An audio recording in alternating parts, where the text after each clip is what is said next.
পুনৰ বিতৰ্ক GMCH ৰঙিয়াৰ গুলীবিদ্ধ মতলিব আলীৰ শৰীৰত আজিলৈ সোমাই থাকিল গুলী GMCHৰ চিকিৎসাৰ অভাৱত জীৱন মৃত্যুৰ সৈতে যুঁজি আছে মতলিব আলী আজি এসপ্তাহে GMCHত ভৰ্তি হৈ থকা মতলিব আলীক অস্ত্ৰোপচাৰ কৰিব পৰা নাই চিকিৎসকে যোৱা 27 আগষ্টত ৰঙিয়াৰ জামতুৰাত সংঘটিত হৈছিল গুলী চালনাৰ ঘটনা বিকি পুৰুষোত্তমে সাইদুলক লক্ষ্য কৰি গুলিয়াবলৈ লওঁতে লক্ষ্যভ্ৰষ্ট হৈ গুলি লাগিছিল সাইদুলৰ সৈতে বাইকত গৈ থকা মতলেব আলী নামৰ এগৰাকী যুৱকৰ তাত নিশা গুলিবিদ্ধ মতলেব আলীৰ ঘৰত উপস্থিত হৈ ন্যায্য অধিকাৰ সংগ্ৰাম পৰিষদ এটি দল ন্যায্য অধিকাৰ সংগ্ৰাম পৰিষদৰ দাবী চিকিৎসকে অতি সোনকালে অস্ত্ৰোপচাৰ কৰি গুলি উলিয়াবলৈ ব্যৱস্থা কৰক অন্যথা GMCHৰ বিৰুদ্ধে গণতান্ত্ৰিক আন্দোলন গঢ়ি তুলিব বুলি সকীয়াই দিয়ে ৰঙিয়াৰ পৰা হুছেইন আহমেদৰ ৰিপৰ্ট ডিজিটেল আসাম লাইভ সাতটান বজাত গৈছিলোঁ সাতটান বজাত গুডগুজি চাইডৰ পৰা যাই এই দলং এখন পাই পাৰ হৈছোঁ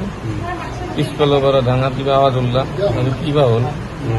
গাড়ীখন সি ৰখি দিলাক চাইডলৈ ৰখি যোৱাৰ পিছত সেই পেচা যেতিয়া জ্বলাইছে সেই জ্বলাৰ পিছত চাই গুলি লাগিছে তাত ক'লো চা আমি তাতে গুলি লাগিছে তাত দিলে তাৰমানে লগ ধৰিলাক মোক বাবু তাতে এটা খোৱা হ'ব আৰু বতা গুচি এনেকৈ গ'লো আগে পিছে গাড়ী কোনে চলাই আছিল বাইক চাইডলৈ চলি আছে পিছফালে আছিল মই পিছফালে বহি আছোঁ এটাই গুলি লাগিছিল এটাই লাগছি নেকি এটাই দাগি আহিছে ক'ত গৈ আছিল দুয়োজনে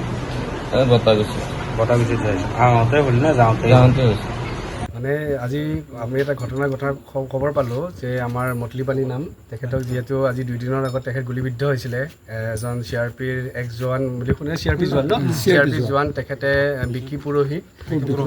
পুৰোহিতৰ নাম বোলে এজনে আচলতে তেখেতক যিহেতু গুলিয়াইছে বুলি আমি শুনা পালোঁ আৰু সেইক লৈ আজি তেখেতসকলৰ ঘৰলৈ আহিলোঁ কিন্তু ইয়াতে আজি আহি কিনে যিখিনি কথা গম পাইছোঁ আচলতে মন চুই গৈছে মানে এনেকুৱা এটা মানে অৱস্থা হৈছে মানে আজি তেখেতসকলৰ ঘৰৰ কামানি কৰা ল'ৰা সেইজন অকল এজন ল'ৰা আৰু তেখেতৰ কোনো ধৰণৰ কাম কাজ নাই মানে কোনো ঘৰখনত চলাবলৈ কাৰণে কোনো এয়া নাই আৰু তেনেকুৱা এটা পৰিৱেশত আজি যদি সেই ল'ৰাটো যদি ভগৱান ঈশ্বৰ আল্লাই নকৰক কিবা এটা হৈ গ'লে ভগৱান ঈশ্বৰ আল্লাই নকৰক কিবা এটা যদি হৈ যায় তেতিয়াহ'লে ঘৰখন চলাব কোনে কিন্তু তাৰ মাজতে আমি এটা বস্তু দেখা পাইছোঁ যে তেখেতক আমি যিখিনিলৈ গম পালোঁ তেখেতক আজি 3 দিন 4 দিন বোলে হৈ গ'ল অপাৰেশ্যন কৰাবলৈ বোলে 3 দিন 4 দিন লাগিলে এতিয়া আমাৰ এটা কথা যে মুখ্যমন্ত্ৰী ডাঙৰীয়াটো কৈ থাকে যে GMC তেখেতৰ হাতত তেতিয়াহ'লে আজি 3 দিন 4 দিন GMC য'ত ডক্তৰৰ অভাৱ নাই য'ত আচলতে অস্ত্ৰোপচাৰৰ কোনো বস্তুৰ অভাৱ নাই তাত থকাৰ পিছতো 3 দিন 4 দিন সময় লাগে নেকি মানে অপাৰেশ্যন এটা কৰিবৰ কাৰণে আৰু এতিয়া আমি গম পাইছোঁ কি গুলি ওলাব পৰা নাই গুলিটো কিয় ওলাব পৰা নাই যদি ওলাব পৰা নাই আমাৰ কথাটো হৈছে যে মতলিব আলীক উচ্চ চিকিৎসা দিবলৈ কাৰণে বাহিৰত পঠাব লাগিব আমাৰ দাবী আমি ন্যায্য অধিকাৰ সংগ্ৰাম পৰিষদৰ পৰা আমাৰ দাবী আছে যে তেখেতৰ উচিত যে ভাল উত্তম মানে তেখেতৰ চিকিৎসা হওক চিকিৎসা কৰি কিনে এই ল'ৰাটোক আচলতে ঘৰলৈ ঘূৰাই দিয়ক আৰু দ্বিতীয় নম্বৰ আমাৰ দাবী আছে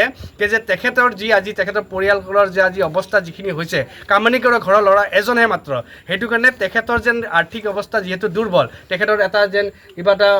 সহায় যেন কৰি দিয়ে চৰকাৰে আৰু লগতে যে জোৱানৰ আচলতে যি জোৱানে এনেকুৱা ধৰণৰ কাম কৰিলে CRPৰ তেখেতৰ আচলতে সেই ইউনিফৰ্মযোৰ পিন্ধাৰ অধিকাৰ নাই আৰু একদম কথা তেখেতক যেন হয়তো ফাঁচি কৰি দিয়ক নহ'লে এনকাউণ্টাৰ কৰক আমাৰ কথাটো সেইটো আৰু তেখেতৰ চাকৰিটো কাটি কিনে মই ভাবোঁ কি যে এই পৰিয়ালৰ কোনোবা এজন যুৱকক চাকৰিটো প্ৰদান কৰিব লাগে কাৰণ তেখেতৰ আৰ্থিক হিচাপে বিৰাটেই দুৰ্বল